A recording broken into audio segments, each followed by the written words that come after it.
رسول خدا صلی اللہ علیہ وآلہ وسلم نے ارشاد فرمایا، جب کوئی مہمان کسی کے ہاں آتا ہے تو اپنا رزق لے کر آتا ہے، اور جب اس کے یہاں سے چلا جاتا ہے تو صاحب خانہ کے گناہ بخشے جانے کا سبب ہوتا ہے۔ فردوس الاخبار حدیث نمبر 3711۔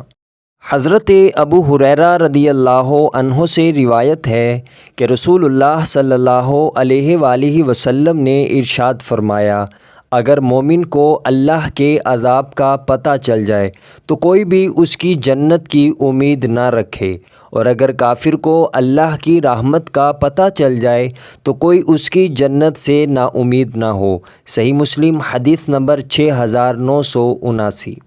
حضرت ابو ہریرہ رضی اللہ عنہ سے روایت ہے کہ رسول اللہ صلی اللہ علیہ وآلہ وسلم نے فرمایا، اللہ تعالیٰ کی 100 رحمتیں ہیں، ان میں سے ایک رحمت اس نے جن و انس، حیوانات اور حشرات الارض کے درمیان نازل فرما دی۔ اسی ایک حصے کے ذریعے سے وہ ایک دوسرے پر شفقت کرتے ہیں، آپس میں رحمت کا برتاؤ کرتے ہیں۔ اسی سے وحشی جانور اپنے بچوں پر شفقت کرتے ہیں، اور اللہ تعالیٰ نے 99 رحمتیں مؤخر کر کے رکھ لی ہیں، ان سے قیامت کے دن اپنے بندوں پر رحم فرمائے گا۔ صحیح مسلم حدیث نمبر 6974۔